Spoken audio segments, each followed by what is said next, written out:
It's an important time to talk about. I'm running this game in Chinese. Obviously, if you see a speedrunner running in a non-English or non-native language, it's because it's faster. But in Hollow Knight, running in Chinese is hilariously faster. English is actually the second slowest language to run in, second only to French. I'm so sorry, French people. But Chinese has both fewer characters and just like a faster text scroll in general, which is amazing. Lem dialogue in particular is where you'll really notice it in Hollow Knight speedruns because there's so much text there.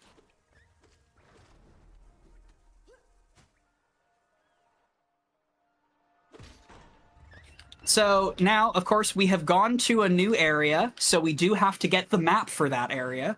It is required. Oh, and I can get this grub. Grub number 3. Grub number 3. Thank you so much all for your donations.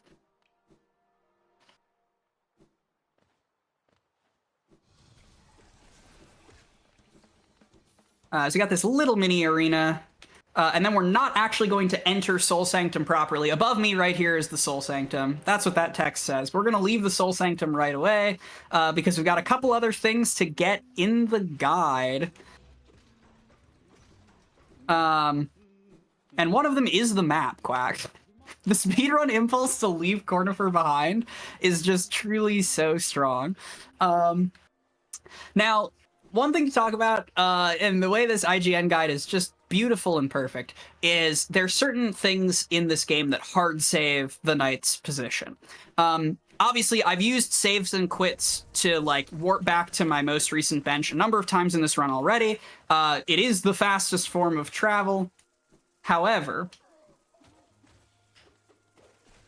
one of the things that like hard saves the knight's position is picking up certain spells in this game, including the Desolate Dive spell, which is the next spell I'm going to pick up. So the guide, very well intentionedly, wants to show you like the way out of the City of Tears because it's not necessarily obvious. So it takes me over to this stag station. And if this was a just world, I would be able to unlock this stag station, bench here, and then quit out afterwards.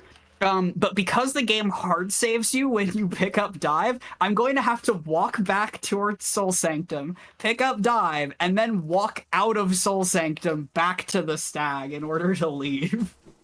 It's Wonderful. a perfect route with no improvements even remotely possible.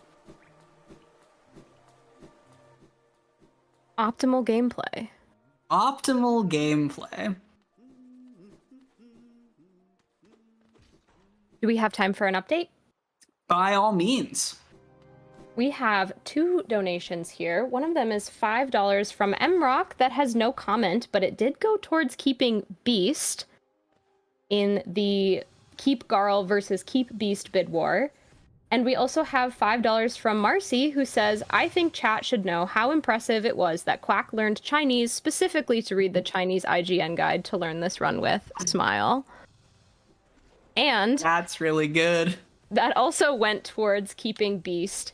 And that does mean, chat, that the bid war between keeping Garl versus Beast is only $6 apart right now, chat. That is incredibly close. And I need you to know that I was shown a picture of Beast.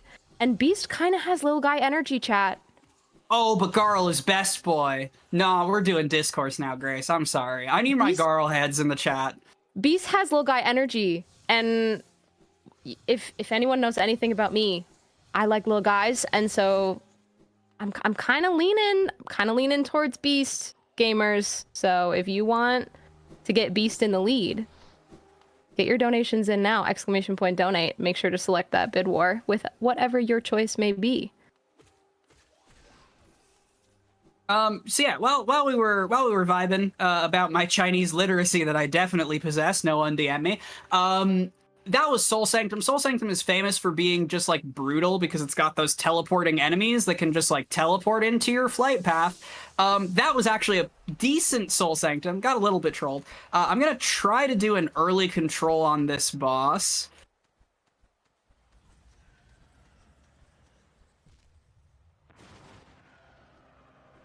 All right, that just lets us start the fight in a more advantageous position, so we can start with a few fireballs, which lets me stagger him earlier. This is the Soul Master. There you can see some of the fireball double hits. We got him to teleport into it. Let's go. That felt real good. Flashing lights super quick. This boss has a very bright explosion. And also a fake out. Surprise! Gasp.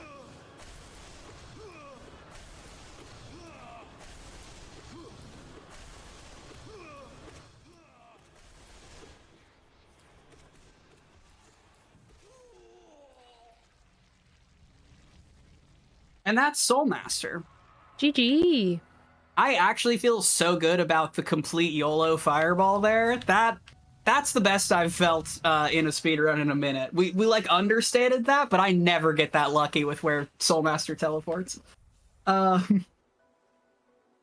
with that, we have our dive. We've got our hard save. So if I were to save and quit right now, I would wake up right next to Soul Master. So we do have to go the long way out, but it's okay because it means I think with this going to pay my debt to our beautiful donors. There's one more grub on our way out of Soul Sanctum here that I can rescue. And then ball's back in your court, chat.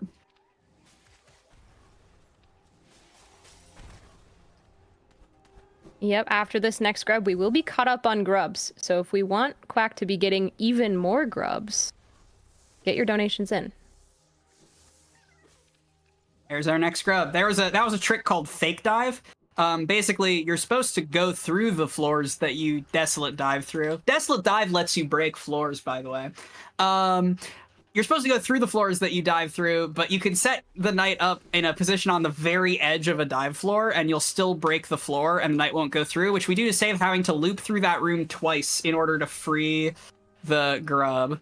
And yes, off of Marcy in the chat, shout-outs to the weirdest glitched speedrun in this game called King Soul Percent, where there's a charm called King Soul that's supposed to be like a very late game like story charm.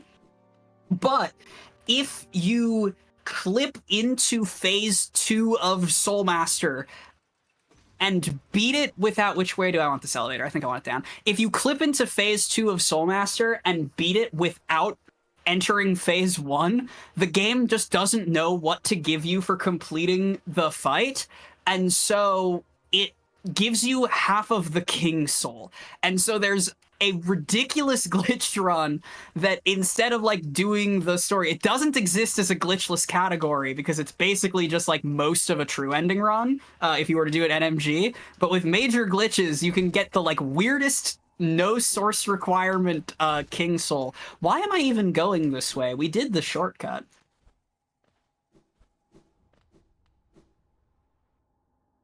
Do we need to consult the IGN guide? We don't need to consult the IGN guide. We're so good.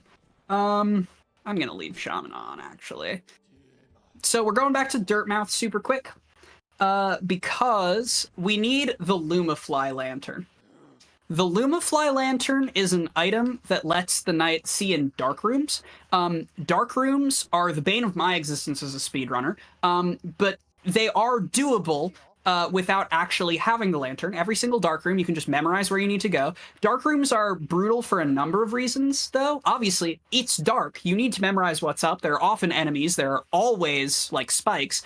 And hazard checkpoints don't exist in dark rooms, so no matter how big the dark room is, you need to complete the entire room. If you dunk anywhere in it, you get sent back to the start of the room. So they're extremely punishing in speedruns. And now, if you're familiar with Hollow Knight, you may be asking yourself, Quack, what dark room are we about to do? And the answer, my dear viewer, is so funny because it's the Royal Waterways that I'm heading to next. And if you're familiar with Hollow Knight, you will know that there are no dark rooms in the Royal Waterways. However, aesthetically, the knight pulls out the lantern when he enters the Royal Waterways because, like, visually, it's a little dark in there. And so the IGN guide, consequently, in all of their wisdom, is like, yeah, you gotta make sure you have the lantern for Royal Waterways. This is the most perfect speedrun route of anything ever. That sounds logical to me. I would want a lantern in a slightly dark room. It's for comfort. It's for comfort. It's the perfect speedrun category. So we're gonna sell one more relic here, and then we're gonna take our simple key that we got earlier, and we're gonna enter the Royal Waterways. And everyone, I need you to watch the knight pull out the lantern here. Look at it. Look at that little glowing. Look at that little glowing orb. Orb.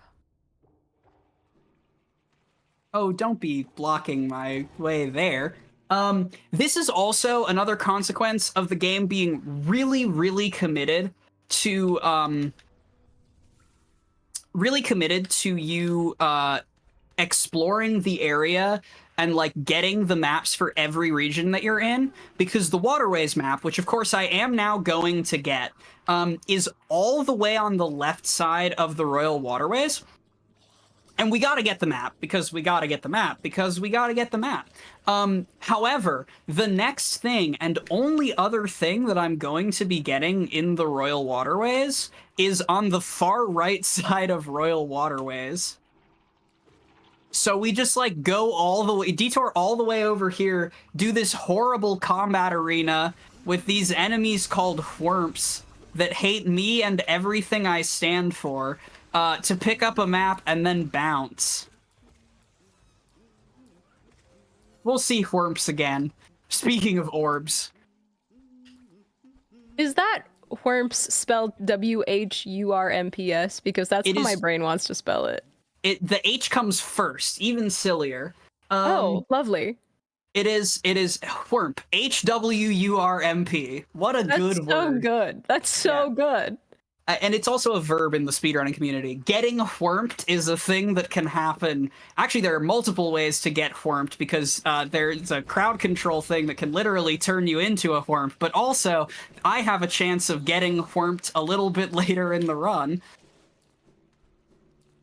Before we get whormped again, do we have time for an update? Yeah. We have $10 here from My Serval, who says, I heard every time someone mentions Silksong, they delay it by 1 second, which doesn't sound like a long time, but people just cannot stop talking about Silksong. And that went towards the keeping Beast bid war incentive, which does mean that Beast is in the lead by only $4, chat. Beast is in lead by $4. Garl enjoyers, if you want it back on your side, this is your opportunity. ! Donate in chat. And also, we are still taking donations for more grubs. If you want more are, grubs. always. So this is Dung Defender. Oh, don't do volleyball. Wait, he did volleyball and then instantly canceled it? Dung Defender, best to you, okay. Oh, I thought I was gonna get the scream skip there. Yeah, alright, that's fair. That's fair. It's possible if you, like, dive into Dung Defender as it starts to scream, you can skip the scream, like, by damaging out of it. Which saves a decent chunk of time. I also want to end this fight with a little bit of soul, because we need to dive right after it, because there is a relic. It's weirdly one of the only relics that the game tells you about, or that the guide tells you about, excuse me, that's, like, right after this boss fight. Also, we picked up the poop charm, because that's a thing that exists in this game, and if you didn't know that, now you know that, and I've cursed you with this knowledge. Thank you for the cursed knowledge. You're welcome. I mean, to be fair, the boss was called the Dung Defender, so, like... This is true. Alright, I think 1600 is, like, an okay amount of geo, so I'm gonna not kill the Gorgeous Husk here, and if it comes back to bite me, then chat can point and laugh again. How about that? Sounds like a good trade-off. Yeah. I think it might be funny. So with this, we are going to grab the next stag station here in King's Station. We got the Queen Station earlier. I think I gotta get like 1 or 2 more relics for safety, just because we're doing the like Colosseum thing, which throws off all of my geomath because the Colosseums cost money.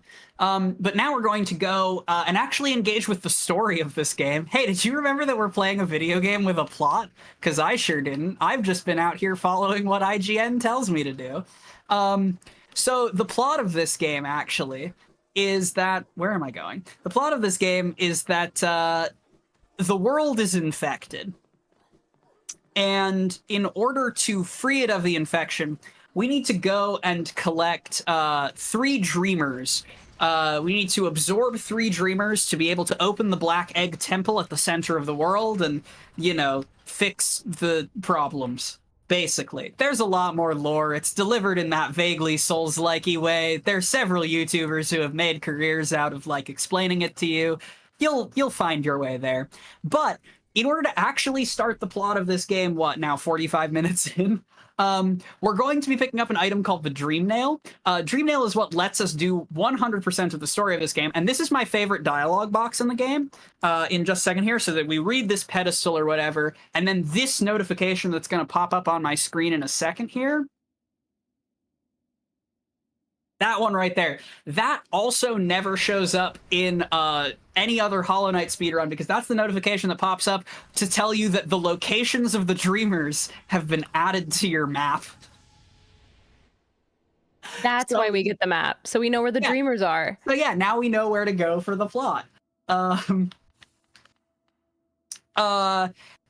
I was I glossed over it in the intro to the run, but something you may have noticed way back at the beginning of the run is I picked up a single lifeblood cocoon, those like blue hearts that I got right at the start of the run.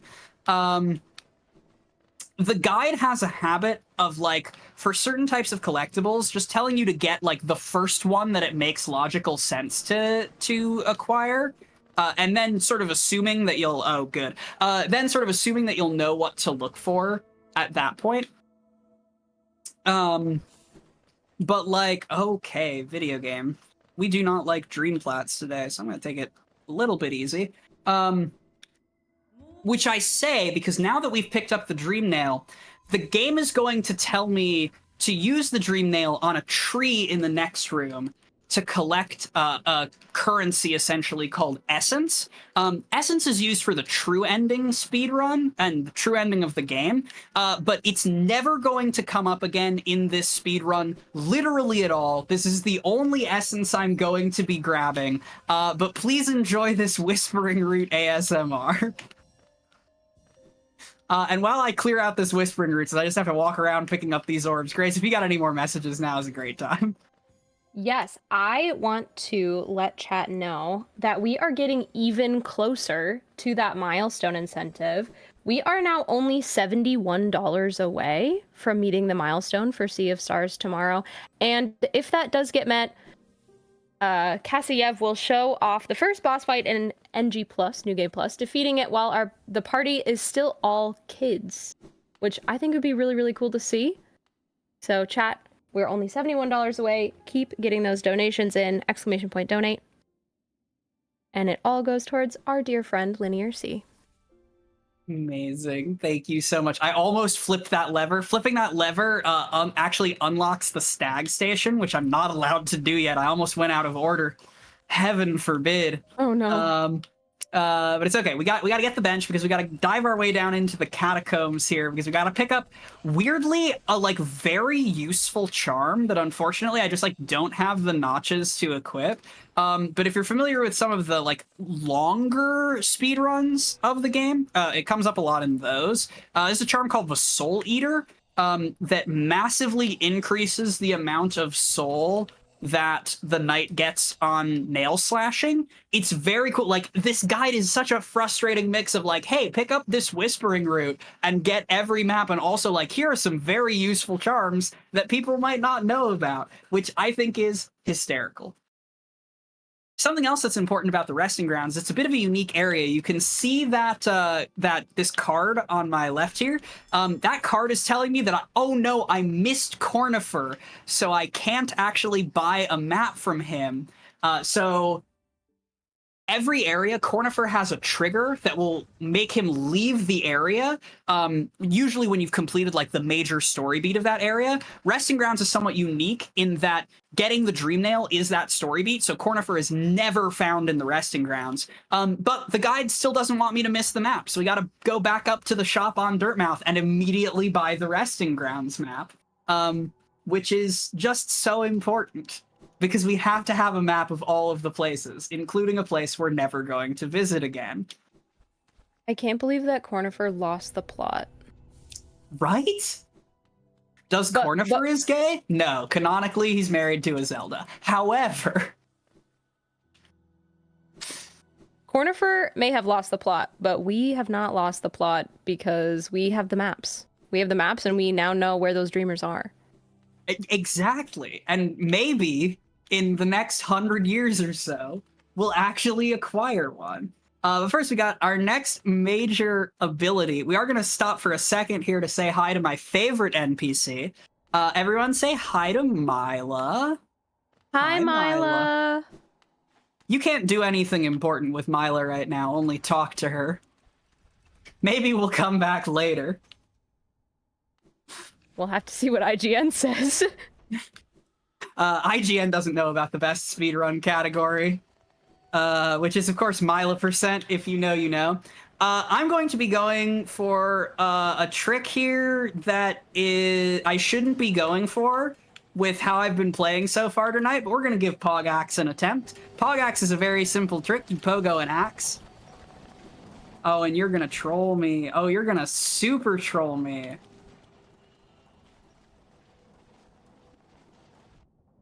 Curses.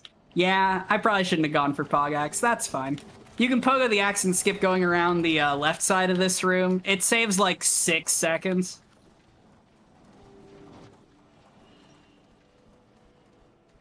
But that miner, unfortunately, can sometimes just like jump back and not throw the axe as you enter the room, which sort of bricks the trick. It's very unfortunate.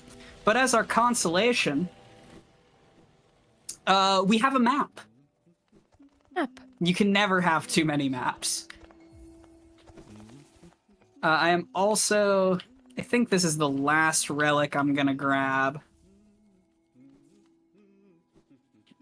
And for a brief moment, we're on a fairly ordinary speedrunning path. I'm gonna take this transition again, because this area is all cycles, and I messed up the movement. We're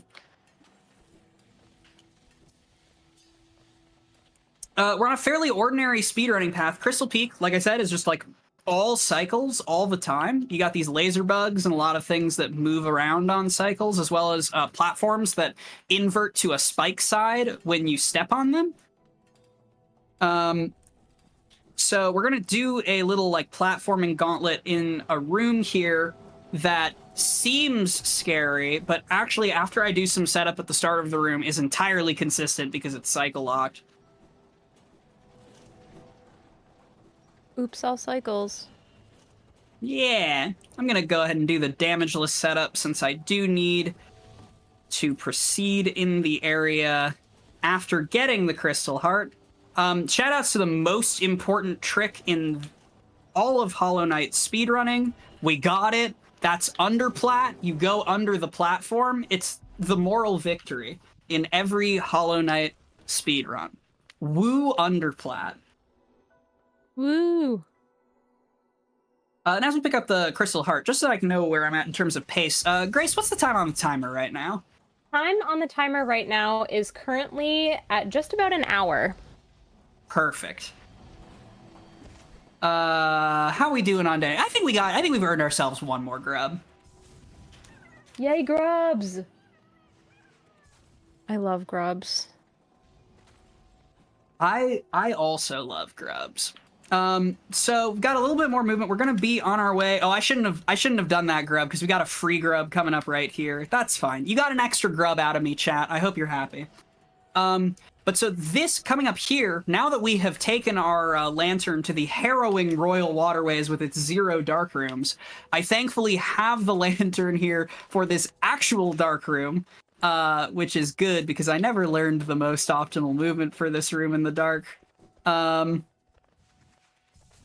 And with that, we are going to be getting the Descending Dark ability, which is the upgraded dive spell. And I am going to give you another free grub, chat, because this is one of 2 grubs actually called out, like, specifically and explicitly by the IGN guide.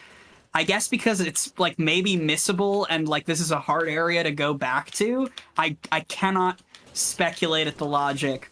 But this grub has been anointed by IGN. I'm also going to try and do a trick here called Buggy Skip. Maybe?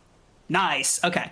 So basically what I did there is I AI manipulated that little bug over there to shoot a crystal at me so that I got damaged out of the Descending Dark pickup animation so that I could leave the room like 10 seconds early or something ridiculous like that.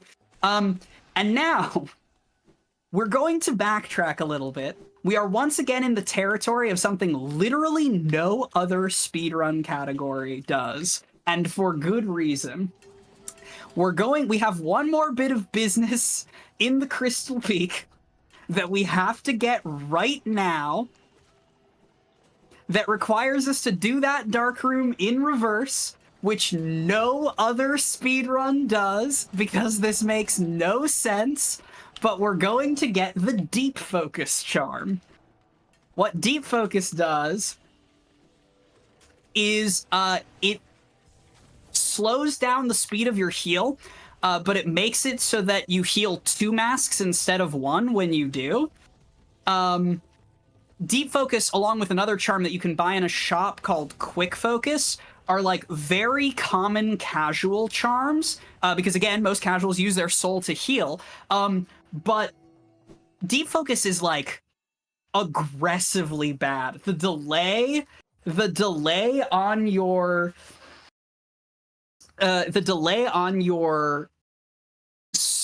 soul usage, the delay on your heal, I don't know why that took me so long to say, is so bad that it just means you get hit in most scenarios. And I do actually need to scroll my little IGN notes here. We're doing great. Yes, it's time to go to Deep Nest. ACN goes from, I believe ACN goes from Crystal Heart to Deep Focus, not D-Dark, not back through the thing. ACN at least save quits. Like that reverse Dark Room. Unless the category has been rerouted since I last looked at it, which is very possible. So now we're going to go to Deep Nest, which is the other location for dark rooms. Deep Nest has several dark rooms, and they are far more brutal than the one we just sort of did.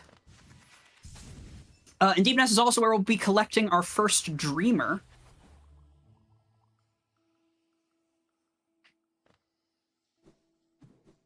Quick Focus, incidentally, on the other hand, is a much sworn by casual charm. A lot of people do use it. It's also available via Salubra, the shopkeeper we got to, a million years ago. And we just don't pick it up because we don't need it. It's also, like, very expensive. It's, like, 800 geo. They make you work for it a little bit. This is a tiny little time save, a minor optimization. The area text for Deep Nest is going to come up, but by taking a room transition here, I can actually kick the area text off the screen, and Cornifer won't talk to you until the area text is fully off the screen. So by taking that transition and, like, wiggling back and forth, it just saves a little bit of time, which is kind of neat. We love time save. We do love random little incidental time save. I'm also going to try and do a fast strat, which we already kind of didn't get, so I'm just going to back it up the safe way. You can, like, take a bunch of damage in this. That's fine. You can take a bunch of damage to these Garpieds and, like, skip a cycle, but it's a little bit risky because it's a double damage tank that can get out of hand and turn into 3 or more damage tanks. Something that I don't think I've actually mentioned yet is the physics frame you walk off a ledge in this game, you can open your inventory, which will uncap the knight's fall speed and also make it so that you don't take a hard fall, like you don't have a stun animation when you land. It's only the physics frame that you walk off a ledge on the current patch, so it is a little bit finicky to get, but especially on long falls like that, it is a pretty real time save.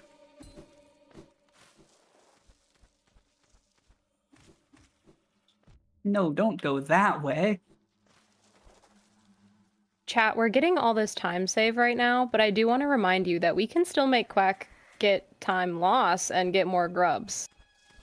It's true. If you want Quack to get more grubs, and that would also mean more Hollow Knight and slightly more Marathon, which I know we all love, get your donations in. We can get more grubs.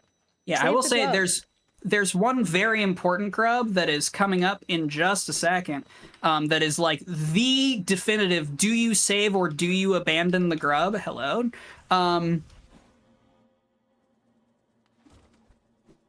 Hey, we got the Mayo Pogo. Shoutouts to Mayonnaisical. That's like a 0.2 time save or something very silly. So the grub that we are moving our way to, actually put a pin in that. I have some very important news to share with you all. So the IGN guide is beautiful and perfect, right? Grace, you'd agree? You've noticed no flaws with the route? Yeah, there are no flaws. This is perfect and intentional. Great. So I want you to keep that in mind as we head to this next area. And if you think you know where I'm going with this, you absolutely do not. The game likes to sort of give you an example of certain collectibles in the game. Like we had the Whispering Root in Resting Grounds, we had the Lifeblood at the very beginning of the game, and for some absolutely inexplicable reason, in this next room, an hour and change into our speedrun, for no purpose and never acknowledged again.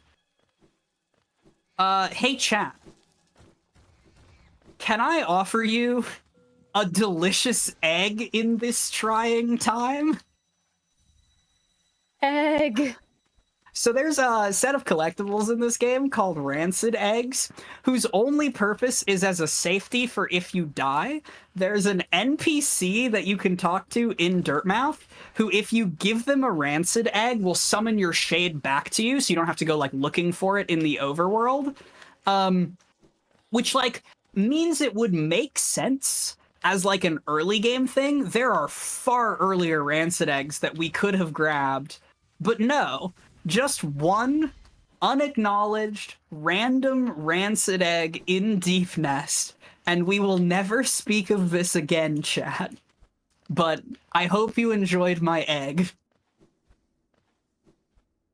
Having those eggs actually seems really nice for casual play. It's so good to disclose that they like exist for casual play, because if you get your shade stuck in a very annoying spot, like this game does lean on Souls-likes for some things. Like if you die twice in a row, if you die with your shade out in the world, you lose all of your geo. So having a Rancid Egg, if you're worried about your shade being in a pretty unretrievable location, is very nice for a casual player. It's mystifying to me that the one in Dark Deep Nest is the one the guide tells you to get, and no other eggs. Yeah, that's interesting. I also noticed that bench was a fake bench, and that made me upset. Yeah, so we're for the bench. Yeah, no, this is we are once again doing the actual plot. This is the first Dreamer. So of the 3 Dreamers, 2 of them are guarded by bosses, and one of them is just guarded by Scary Spider Zone. Guess which Dreamer we're doing right now. But you sit on that fake bench, and then you get abducted into the Beast Den. We love a good fake save point in difficult games. It's got to be one of my favorite sports. I'm also going to try not to die in Beast Den. But this is the grub. This is the grub that for years runners have argued about. And I'm going to take a safety heal here real quick, because this grub is literally like no time at all to save.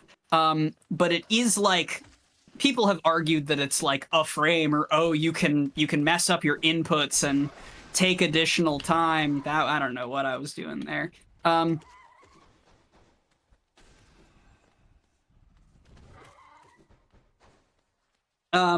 that is the grub that everyone in the Hollow Knight community has a very strong opinion, a very, very strong opinion about. Do you rescue the grub? Do you abandon the grub? It's the subject of bid wars, because obviously, because this is the main story, this comes up in the any % speedrun. For you, beautiful viewers, who have donated so much money to support LinearC and her son, we'll save the grub. If you don't save it, the run isn't real. Exactly. But with that, we've finally gotten our first major story progression since the Dream Nail. Remember the Dream Nail from a million years ago? We've refound the plot. We've refound the plot, gamers. I knew we could do it. And that's the only dreamer we're going to be seeing for a minute or two, thanks to y'all's donation. So, much like with the dive spell earlier, dreamers are a hard save. So I have to walk my way back out of Beast End. Fortunately, there is this little hole in the floor so that I can leave much faster than the way I entered. It's a floor hole. And yeah, shoutouts to Stardew Valley. Droppies! We do a quick droppies. Where am I going? I am going to King's Station. Now, we do have yet one more ability. We do have yet one more ability that we are going to pick up, that is not necessary for any %, but the guide, recommends that we take. Because technically, there is a boss that is, like, in the vaguest sense of the word, gated by wings. Like, if you're being real basic, it requires Monarch Wings, which is our double jump ability that I am headed towards right now. However, the devs deliberately put a pogoable object in the background in a way, of course we got bad RNG there, in a way that lets you skip the wings requirement. And, like, it's unmistakably there for that purpose, but a surprising number of casual players missed it. And so the guide says, hey, we'll get wings. But first, we do have to make one quick detour here in order to pick up another Pale Ore, because we're getting to the late game. And so we do need another nail upgrade rather exigently here. So Pale Ore, the first nail upgrade you get is free. It only costs a small amount of geo, but each successive nail upgrade needs an increasing number of Pale Ore. So the first one, or the second one, I guess, needs 1 Pale Ore, then we need 2. This second upgrade is the only one explicitly called in the guide, but again, we will be getting Nail 3 thanks to all of your donations. So we've entered a new area, the Ancient Basin, so of course we are going to be grabbing the map. Woo, let's go map! Let's go maps!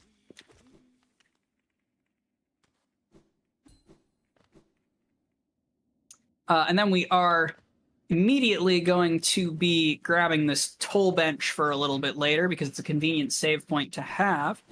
I think I saw someone in the chat mention this earlier. Another important and bizarre thing about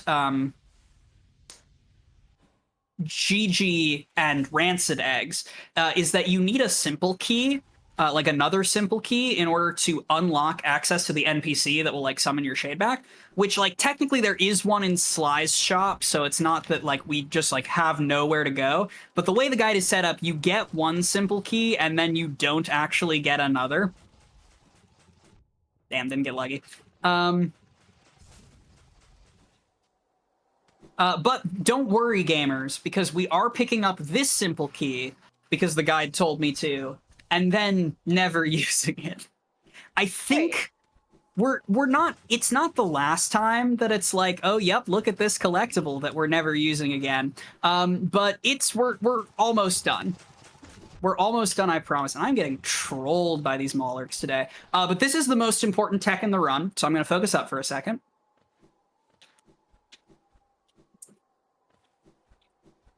There we go. Okay, I'll take second try. That's not important because of how much time it saves. It's important because of its name. That tech there is called a trans dash. It's called a trans dash because you trans your dash. Can I get a trans rights in the chat, please? Trans rights.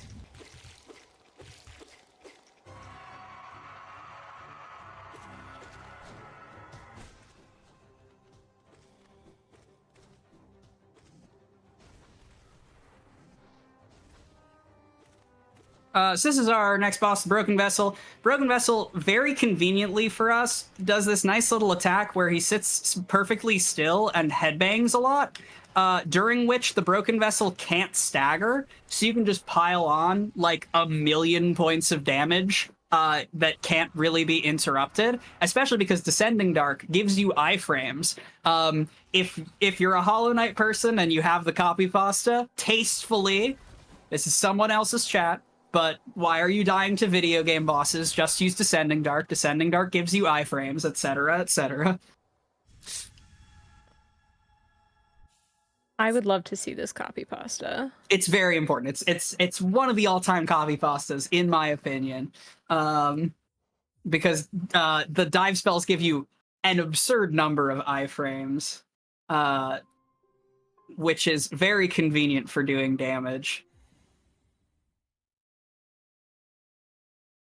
If someone sends me that copy pasta in a donation, I will read it. I will read it in the chat. There it is. Why are you dying to bosses? And then, now that we have our wings, we're going to get to the hidden station stag, which is tucked away in this secret little nook that absolutely requires the double jump to get to. Again, if you're part of the Hollow Knight community, don't at me. And with that, we are about to head towards the scariest part of the run, in my opinion, both because it's the Hornet boss fight I alluded to way, way earlier, and also we're coming up on the incentive crawl of the run. We're going to have to do the Coliseum trials. So first, I'm going to go get our second nail upgrade, and we're gonna sell all of our relics to Lem and hope that I have enough for the rest of the run. I should with the Colo money as well, but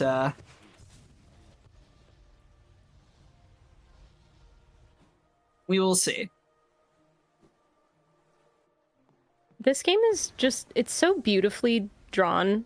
Like, Oh, it's gorgeous. It's stunning. I just had to say, it's just beautiful.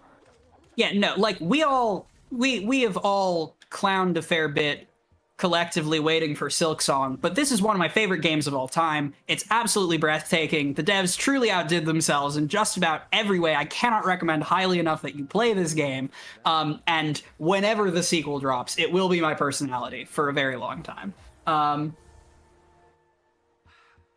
I think we are good on Geo here. Do we have time for a donation?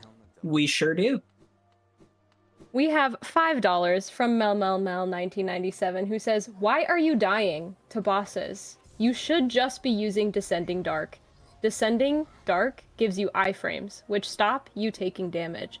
It also does a lot of damage. Stop dying to video game bosses and just use Descending Dark." Thank you so much, Mel. Thank you so much. I will try to do that. We may need that copy pasta again in the Colosseums. So yeah, we're back to the Nailsmith. Once again, no one tell Grace how the Nailsmith story ends, because there's only one ending to the Nailsmith story. Don't at me. Sometimes I have fun just for me. But we've got our second nail upgrade, and we are going to Kingdom's Edge, which is the most like focus up part of the run, in my opinion. First, of course, we do, because it is a new area, we do have to get the map. So I'm going to do that real quick. But then it is pretty much just straight scary business for a while. And you know, we had another donation, so like, how about a free extra grub? Yay, grub! Got a free extra grub for y'all.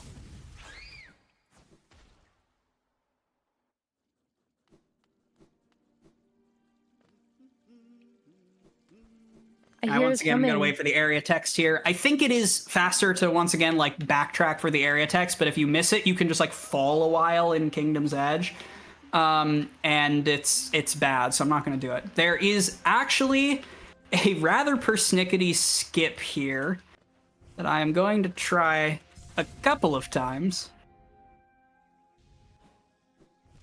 That's not a good sign. While you're working on that skip, I'm seeing a call in chat that says, make up your own ending for the Nailsmith and Quacksilver in a donation. And chat, I want you to send me donations with the ending of the Nailsmith story, wrong answers only. Oh, I support this. Like, wrong answers only. Don't say the actual ending, but send me a donation with your ending for the Nailsmith. And also, if it involves being gay, even better. Grace, I have some bad news. I guess I'll tell the story. Let's donate first. Let Grace have the fake versions, and then we can tell the real story. I'm so glad you are volunteering to be the ill-informed audience member for this run. It makes me so happy. I will always be an uninformed audience member. For your benefit, Quack. Hey, and also thanks. for the benefit of LinearC.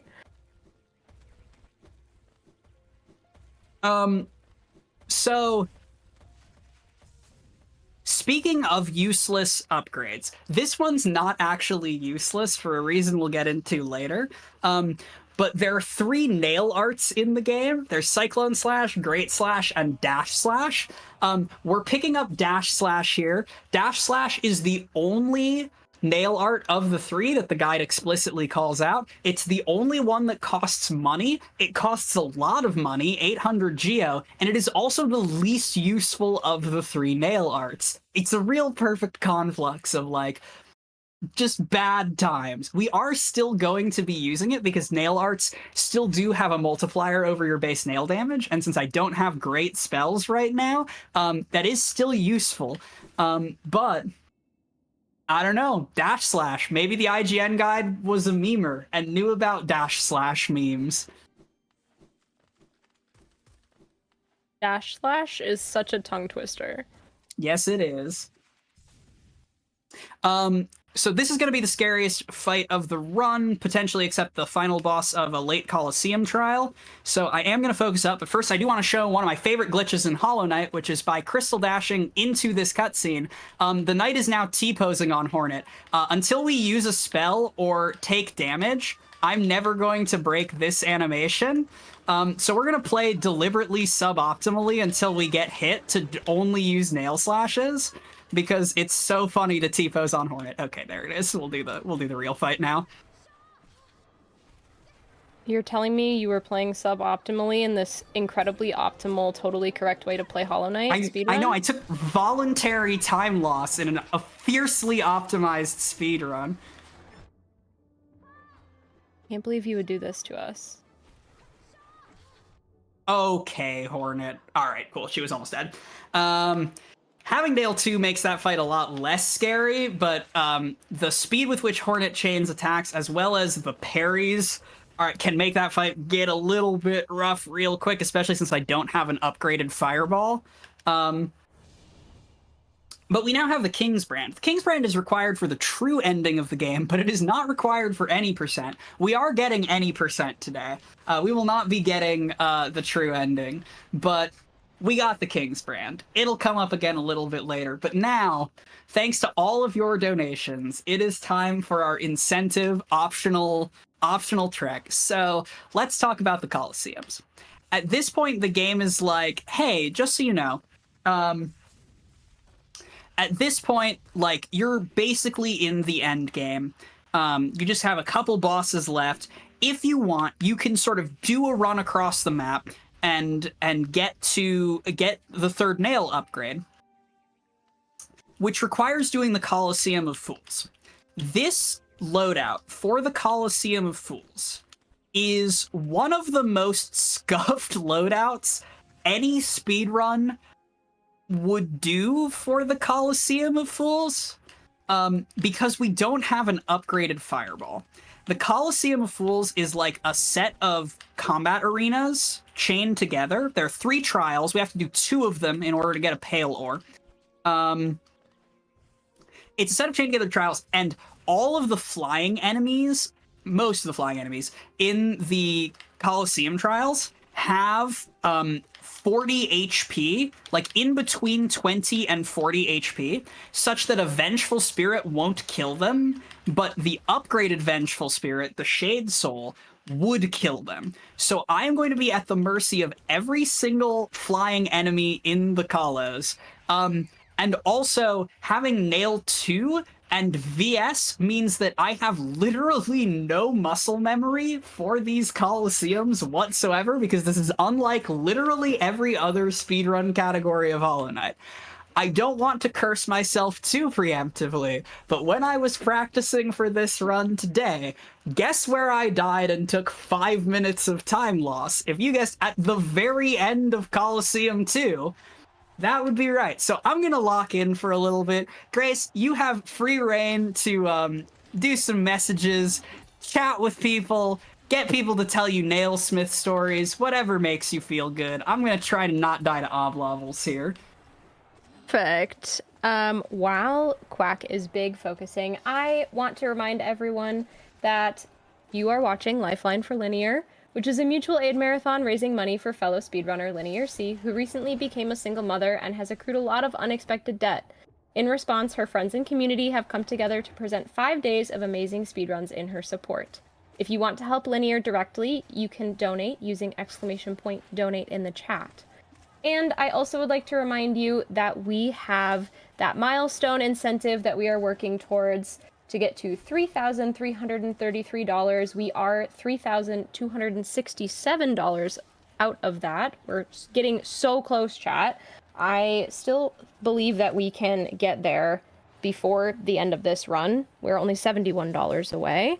And we also have the bid war open for which companion we would keep, either Garl or Beast. And Garl has gotten back in the lead. It is now only $1 of separation between keeping Garl and keeping Beast. So if you want to get it back in Beast's favor, who is little guy coded, in my opinion, you can get your donations in !donate in the chat. And Quack, you are absolutely crushing this Coliseum, by the way. I'm so incredibly impressed with your gameplay. So I do want to take a brief moment to shout out. This is not the most scuffed loadout, especially for Colo 1. Wow, that damage rotation doesn't kill. There is a category that just like Zerg rushes the first Coliseum trial with basically no upgrades whatsoever. So like no dive spell at all, no nail upgrades, none of it. It's called Zote percent. It is another one of my favorite categories in the game. Hollow Knight has a lot of categories, y'all. And that has like, you spend like 5 or 6 minutes just in the first Coliseum trial. It is like a frightening category because you have no damage anywhere. So I can pick it back up for a sec here because the end of Colo 1 isn't very frightening, and then it gets very frightening in Colo 2.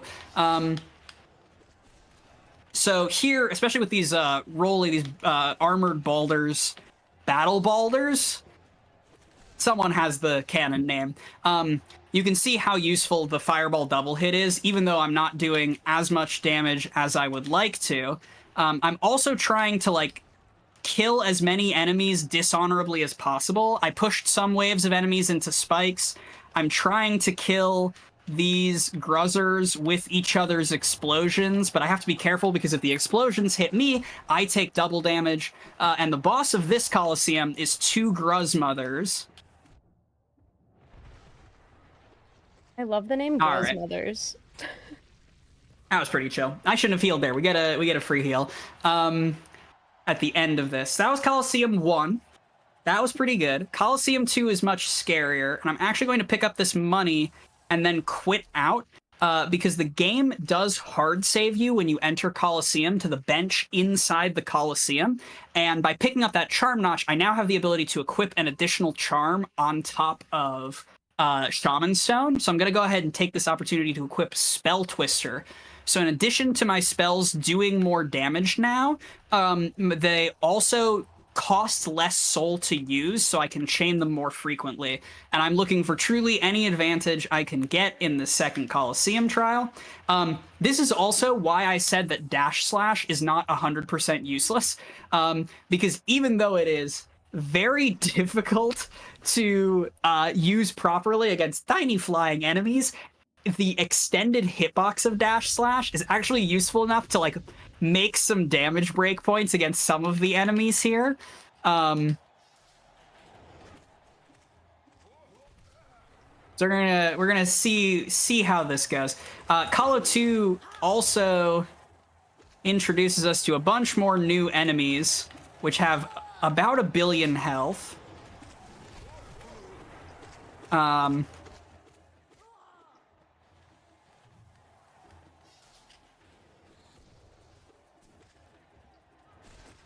Yeah, so like a double hit fireball does still kill those, and a dash slash and another hit kills those. All right, we should hopefully be in an okay spot. One of my least favorite phases of this Coliseum is coming up in a second. This platforms phase can be brutal because there's not a lot of room to dash slash things. And the second part of it in particular, with all of these exploding gruzzers moving around, can be a bunch. Can be a lot. So I'm trying to kill from a distance where possible. If we get really nice and lucky, we can push some of them into spikes or blow up some with other ones. But yeah, oftentimes the gruzzers get in that state where like they're near the bottom, but they're flying up, so they won't actually like be pushed into the spikes.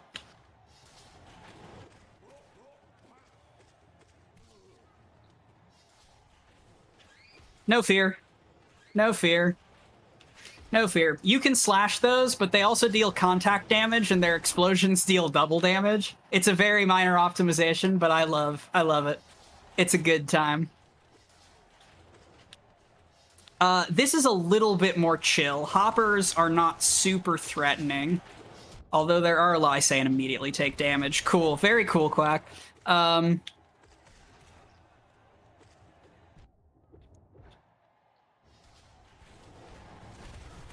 The Great Hoppers, however, are a little bit more annoying, especially in tight quarters.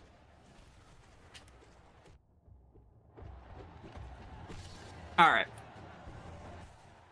And chat, you got another free grub coming up.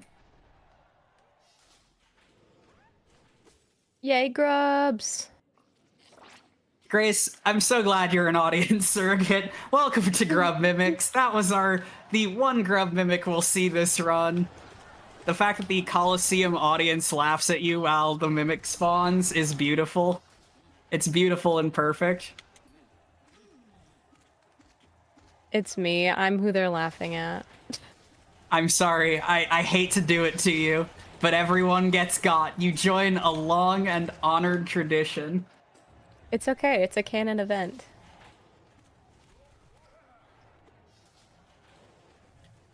While you're working on this Coliseum here, I have another donation if we have some time. By all means. I'm about to go, real quick, I'm about to go into a floorless section, so I have to cling to the walls here, so I need focus time anyway. Tell the people what's good. Perfect. We have $2 from Marcy, who says, Beast, my beloved, and that did go towards keeping Beast, which means Beast is back in the lead by $1. Chat, this is such a close bid war and so exciting. And I would also like to tell you a little bit more about Linear. She's the reason why we're here. LinearC has been gaming her entire life since she was a kid and received her first gaming console, a gift meant for Christmas but was found early by Linear herself. In 2015, Linear discovered Games Done Quick, which then led her to the Frame Fatales and Lady Arcaders communities. She began volunteering in various roles from hosting to community moderation and soon became a lead for Lady Arcaders and a runner. Linear loves helping and uplifting others in her community and helping raise money for charities. If you want to know more about how to help LinearC directly, you can type !LFL in the chat.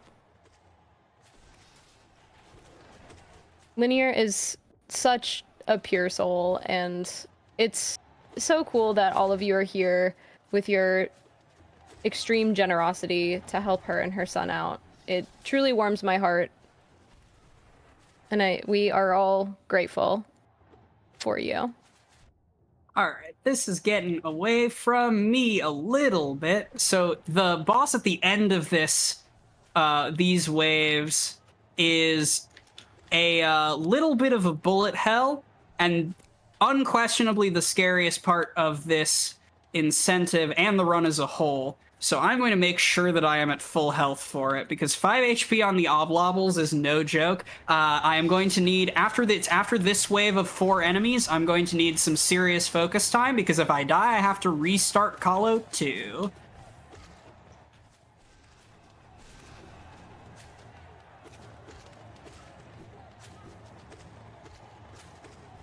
All right, full soul, full health. Let's get it.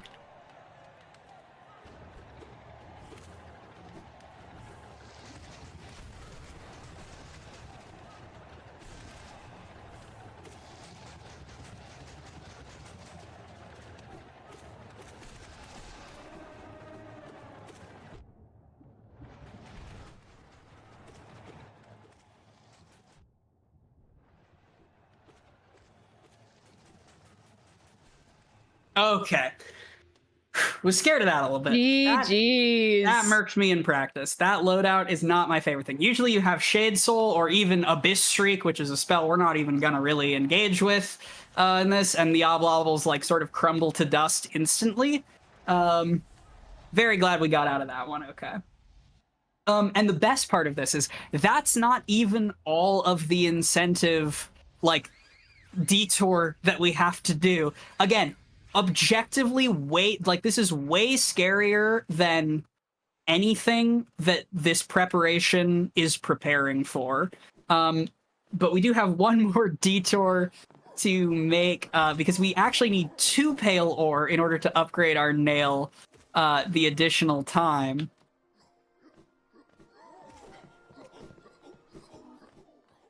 I'm so happy that chat contributed and got us all of this wonderful extra content. Yeah, thank you so much to everyone who donated for that. It's also actually beautiful because I'm thinking, what if I use grubs for some extra safety money, like just in case? Because I'm looking at my Geo right now and I'm like, do I have enough for nail upgrades and everything else I need at the end of the run? And the answer is probably.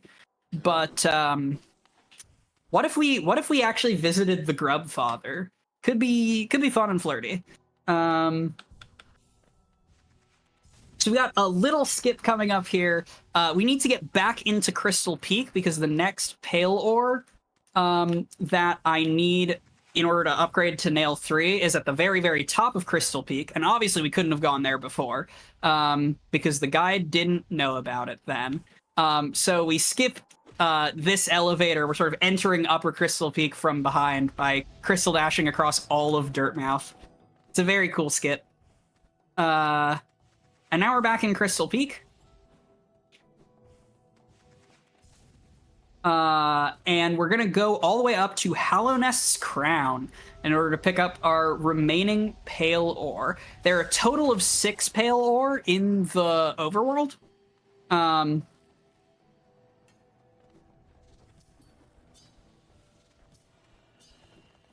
We also finally...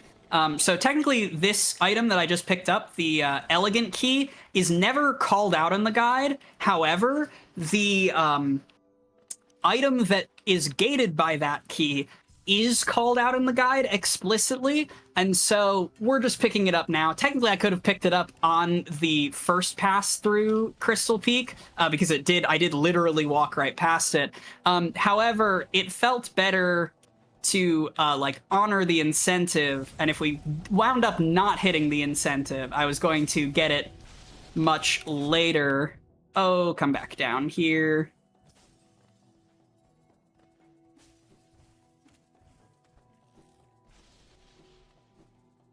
But this is just some fun platforming. The fact that all of these background crystals can be pogoed off of, which refreshes both your dash and double jump, makes this movement like a ton of fun. There's so many things in this game that I didn't know could be pogoed off of. Like, yeah, I'm watching, I'm like, I was playing this game incredibly incorrectly. Yeah, no, especially if I have one complaint about Hollow Knight, it is that pogoing is not very well taught. Like a lot of other games that have a lot of games that have the mechanic do a like kind of job of teaching it, in my opinion. There's technically there's the bouncy mushrooms and fungal waste that are supposed to teach you how to do it, but like pogoing is so useful. It's so good for so many things. I also do have to shout out the IGN guide, though, for calling pogoing the nail jump technique. Chat, can I get some shout outs for the nail jump technique in the chat? The nail jump technique and all of the words have the first letter capitalized, actually. Yeah, no, it's truly beautiful. All right, we are going to take our detour here. I don't know how much money it's actually going to give me. But we are going to visit Grubfather. This will be the end, I think, of my grub collecting days, except there's one more that is called out by the guide. So we're going to do this now. This is Grubfather. You can rescue grubs for an increasing amount of cash. We're just going to stop here for probably, I don't know, 100 more.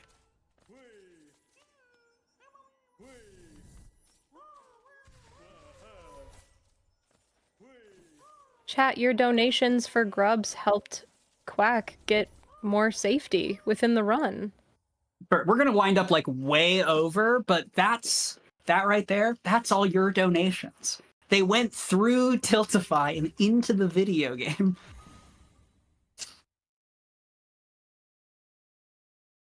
I love when that happens. Right?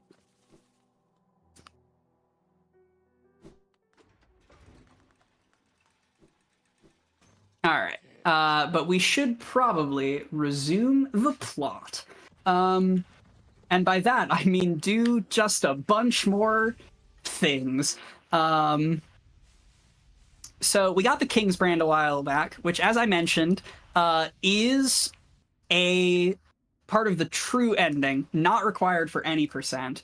However, I do need some some soul here. However, the guide wants us to have another kind of neat safety, which is we're going to go get the Shade Cloak, which is this very late game ability that gives your dash iframes, because it's, you know, nominally pretty nice to have for the final bosses of the game.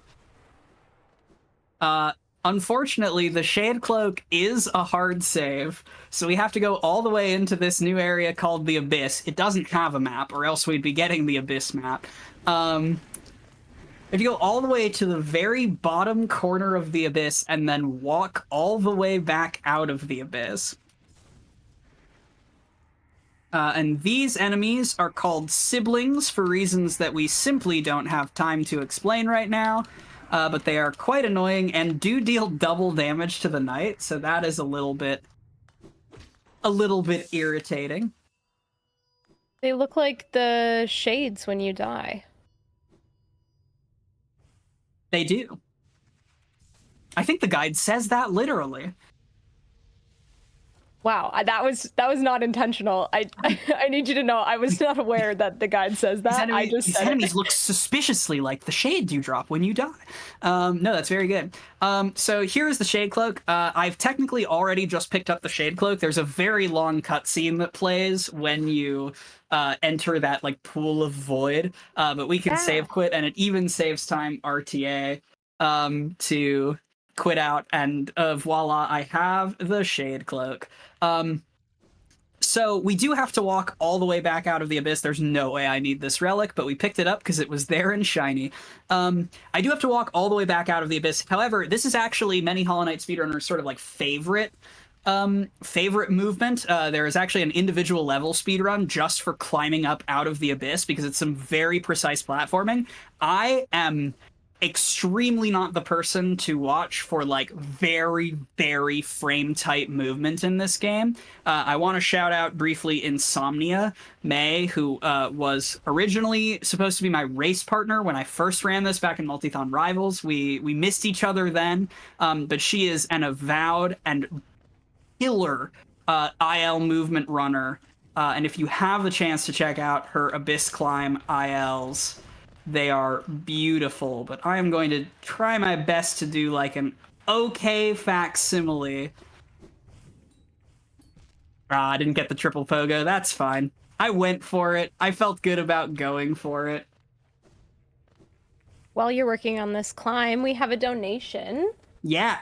$4 from Holly, who says, I love little guys, so I have to donate for Beast. And that went towards keeping Beast, which puts Beast back in the lead again, chat. Wow. This bid war keeps going back and forth, and it could truly not be more exciting. And that also means that we are only $60 away from that milestone for the Sea of Stars run tomorrow. We're getting so close, chat.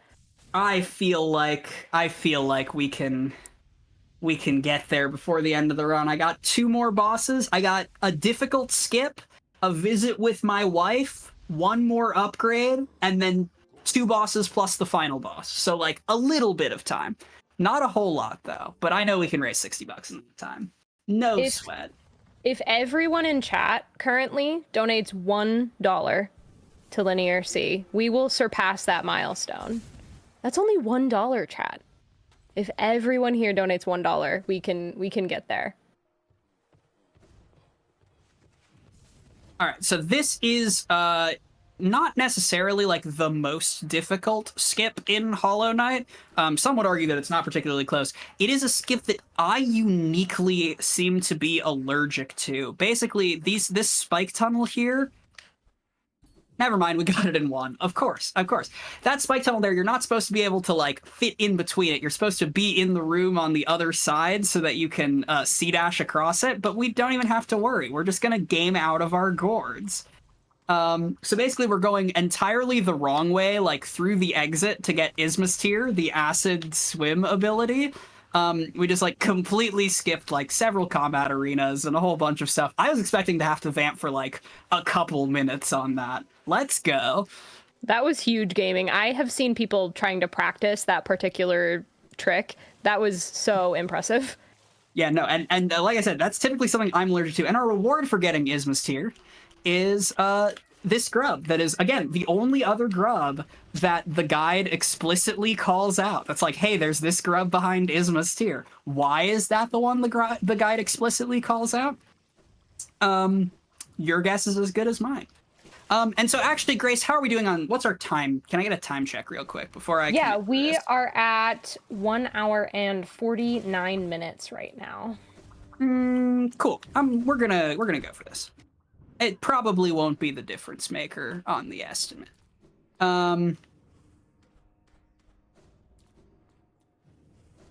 So this is, I don't think, in the guide, but it's important to me to any run that is this important and serious. This is my wife.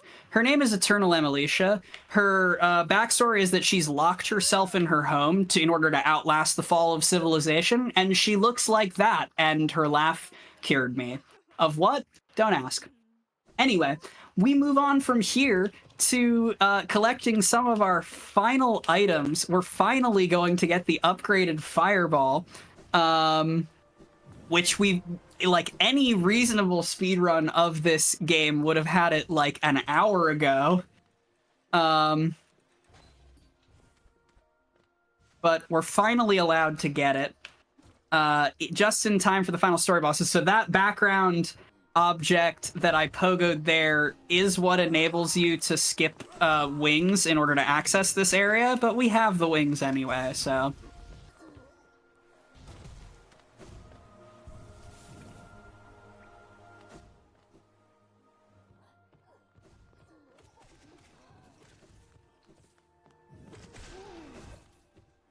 So we got this brief combat arena, which should go really fast. Yeah, because Nail 2. Oh, I didn't get nail 3. Let's go get nail 3 right now. We didn't actually finish the incentive upgrade. All right, we're gonna be maybe a hair over because I gotta finish out the actual incentive. I am so sorry, chat. We're going back to the nailsmith real quick. Good thing I took that bench.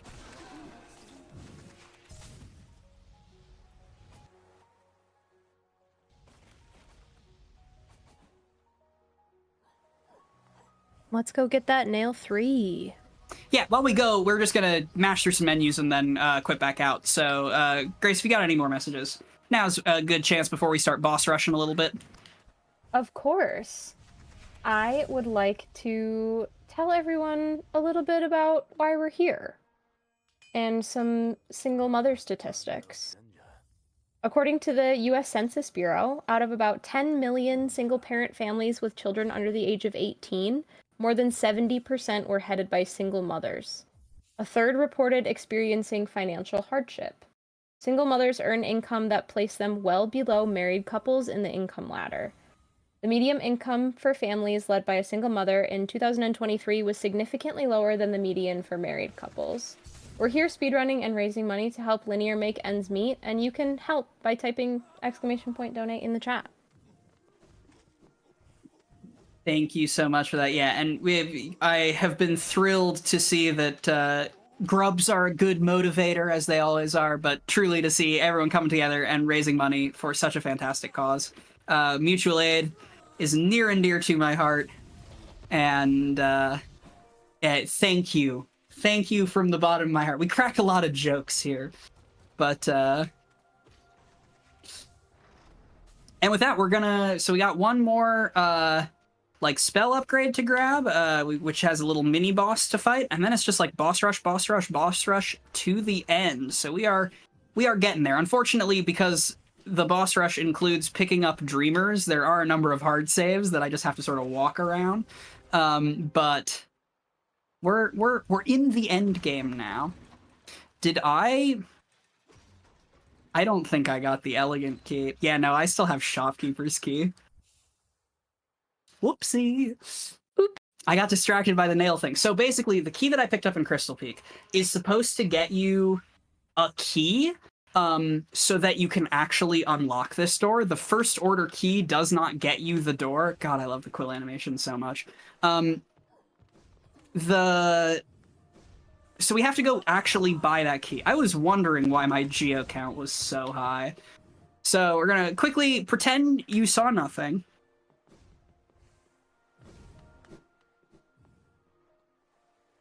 I do want to acknowledge from the chat, Bug Hikikomori is absolutely absurd. And that, I don't think I've ever heard that before in reference to Emilicia. And on the one hand, how dare you talk about my wife that way? And on the other hand, that will be living rent-free in my head forever. So that's cool. Congratulations. Quack, do we have some time for a huge update? A huge update? Let's go. A huge update. We have $60 from PHNXDWN, who says less than 3, also who's Garl. And chat, that means that we have met that milestone incentive for the Sea of Stars run tomorrow.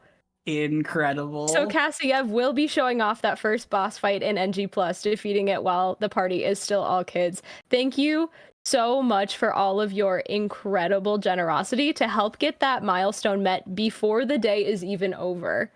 Chat, yeah, you are incredible. Thank you all so much. Let's go 3-3-3-3. I had the chance to watch Kassiev destroy a little bit of Sea of Stars. They were on the Hotfix show that I showrun, so they ran like the first act, like the prologue category of that game. So I am very excited to see the rest of a Sea of Stars run. I only saw like the first 45 minutes, and I only followed Sea of Stars speedrunning like right when the game came out, and Kassiev has completely destroyed the game. The glitches that have like existed, the way they have found to skip basically everything in that game is truly so beautiful. And so being able to see more of it is going to be a treat. All right, now we pick up where we left off. This is a mini boss. It's another soul warrior. It's got more health than the one we fought a long time ago. It also spawns follies periodically, but at this point with our upgrades, not much of a problem.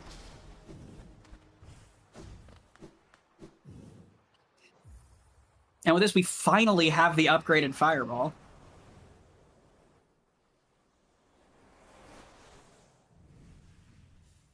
I love when we get to upgrade things because a guide lets us do it. Finally, at long last.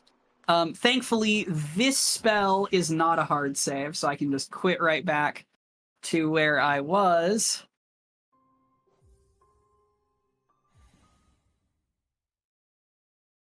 And so we're gonna do it. We're gonna fight our second like Dreamer Guardian, or our first boss that guards a Dreamer, and we're gonna get our second Dreamer at long last. Do you remember who you were when we collected Hera? I was thinking about. I was excited we finally found the plot again. Yeah, that's who I was. We're back. We're back to the plot. Don't you fret. I do want to say shout out to the guide for knowing about this sort of out of the way little secret. Watcher Knights is a boss that ruins a number of casual playthroughs. And you can actually go up to that little alcove and drop a chandelier before the fight starts, which reduces the number of Watcher Knights you have to fight from 6 to 5, which is super important. Because after this first one, they start coming in waves of 2, which is very scary. But fortunately, with our upgraded spells, not that direction tonight, they are pretty quickly dispatchable. D-Dark can do a lot to them.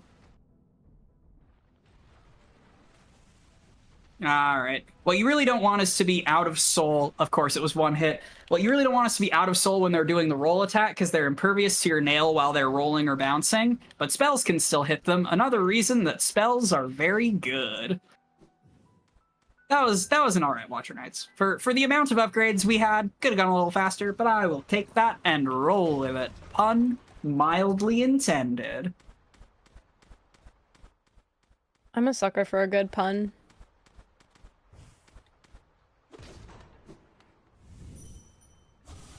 All right, here's our second Dreamer.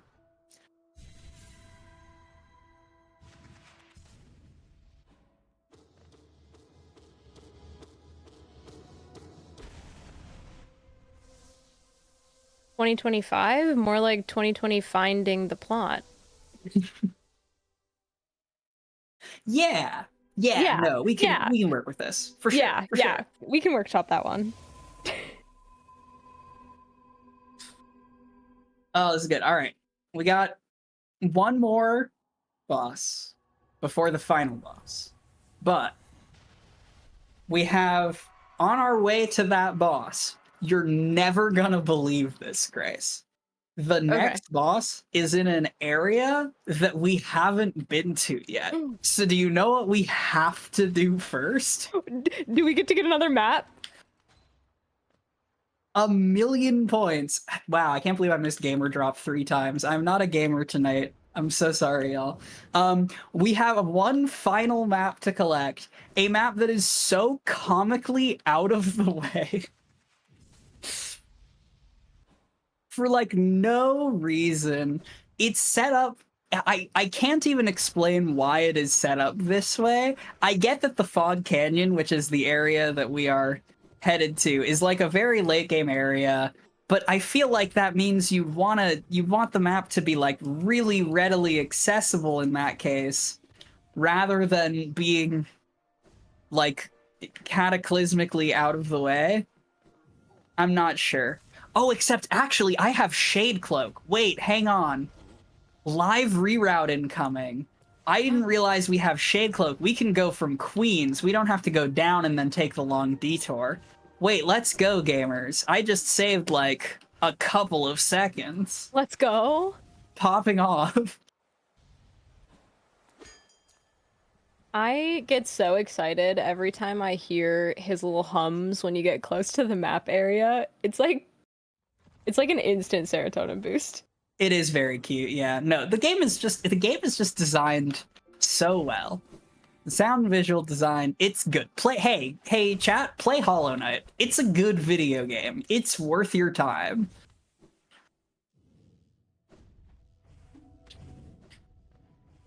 All right, it does mean we have to go through more of this area, which I don't love necessarily.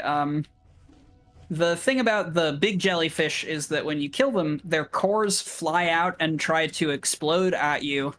And it deals double damage, and it's not great. Fortunately, if you drop the big jelly cores into acid, they can't wake up and try and, like, ruin your day.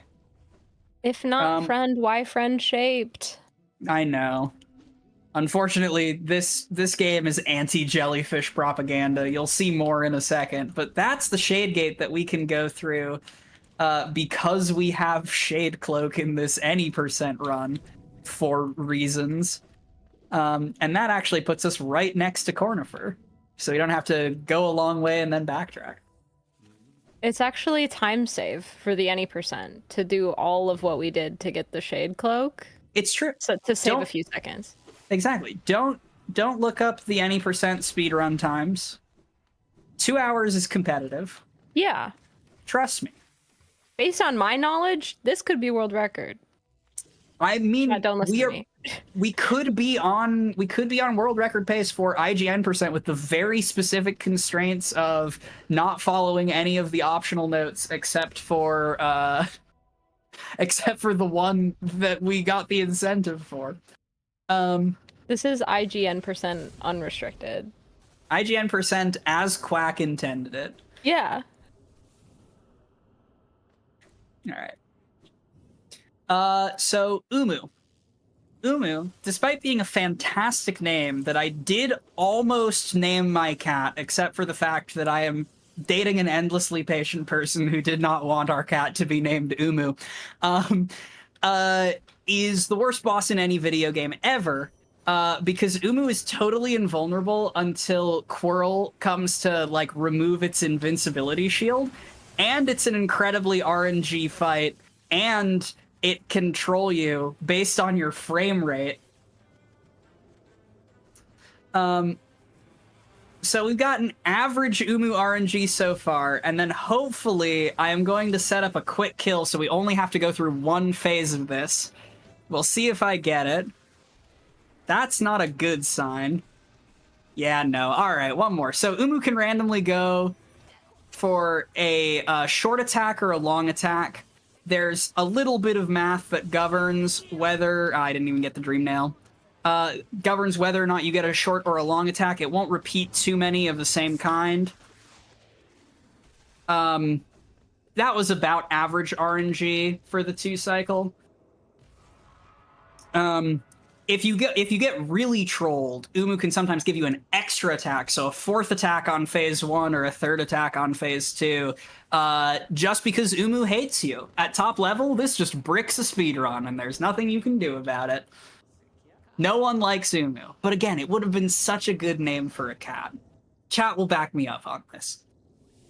I think that I might have to get another cat just to name them Umu. But maybe it'll be Umu, because cat. Exactly.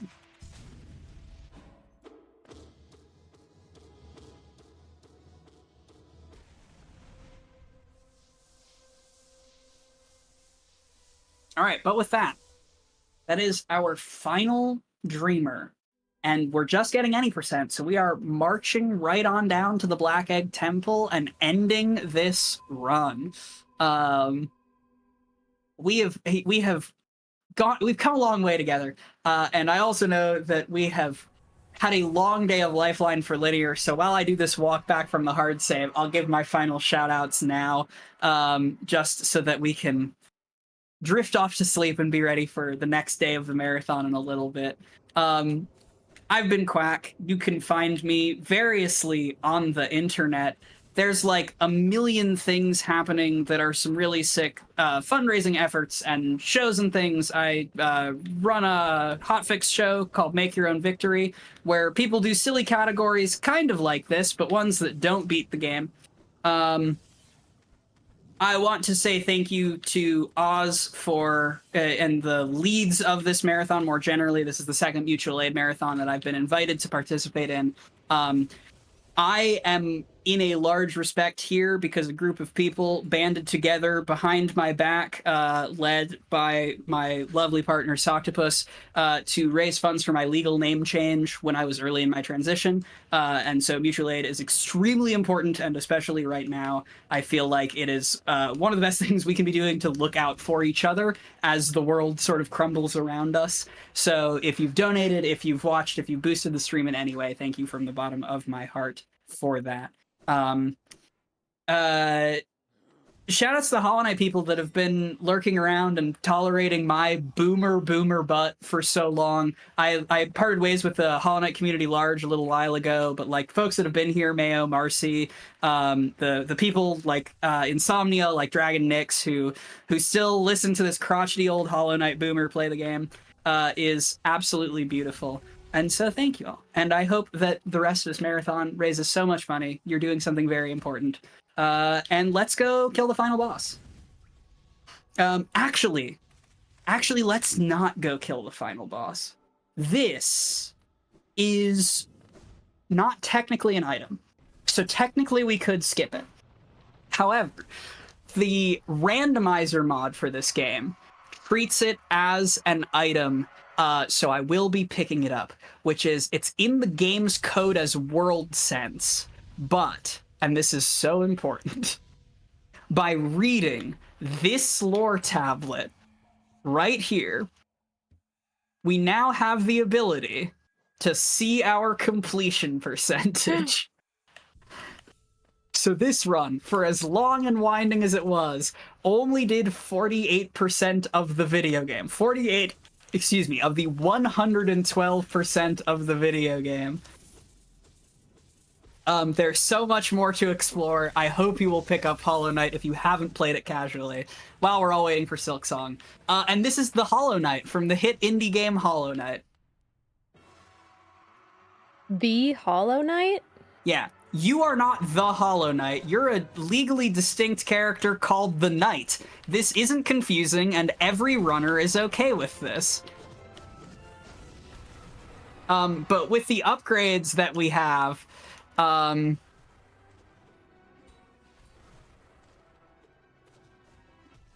that was a fun fireball turnaround instead of whatever I wanted to be doing there. With all the upgrades we have, the Hollow Knight is pretty much a pushover. We are, like, statted out for the true ending fight. And because if you die in the true ending fight, you have to do, you have to, like, restart at the THK fight. This fight is deliberately a little bit undertuned. Yeah, alright. So time is coming up. It's when the screen fades to black.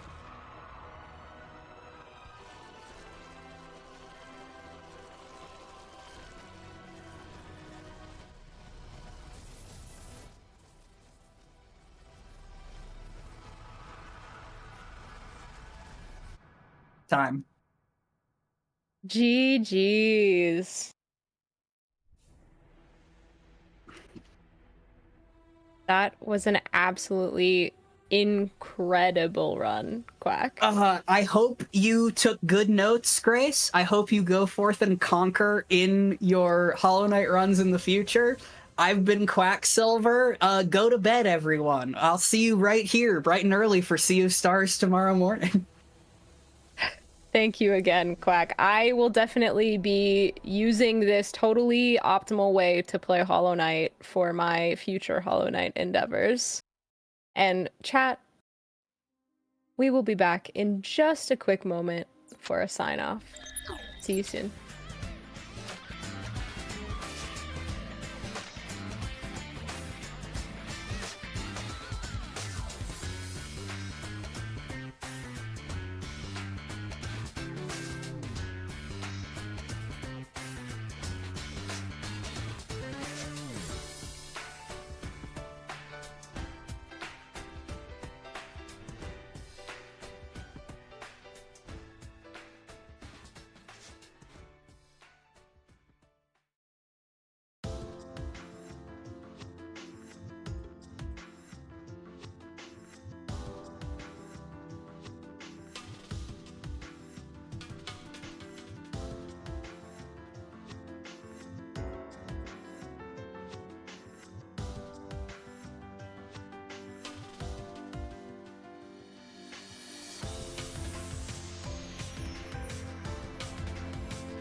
Hello, everybody.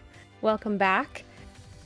Thank you so much for tuning in today, and thank you for helping us hit that milestone incentive. We have raised $3,333 for LinearC. You all are absolutely incredible. And don't forget, chat, that we might be done for tonight, but we will be back tomorrow at 10 a.m. Eastern with Sea of Stars. You can still donate over the course of the night if you wish to influence that bid war between Garl versus Beast. We are currently... Beast is in the lead, chat. The little guy coded character Beast is in the lead at $76 and Garl's at $71. So they are still close. You are still able to donate to influence over the course of the night. And tomorrow, chat, we have some really, really exciting runs for you. We're starting off with Sea of Stars, which you helped meet that milestone incentive for. And then we also have the Legend of Zelda Ocarina of Time All Dungeons Restricted SRM, which I am so incredibly excited for. I love Zelda. I love Ocarina of Time. And it's going to be incredible. And then later in the day, we have Dead Rising Deluxe Remaster, which is going to be just incredible, as well as a bunch of other super fun games on the schedule. So we would love to see you back tomorrow at 10 a.m. I hope you all have a wonderful rest of your night. Get some good eeps, get energized, take care of yourselves, and we'll see you tomorrow. Good night, everybody.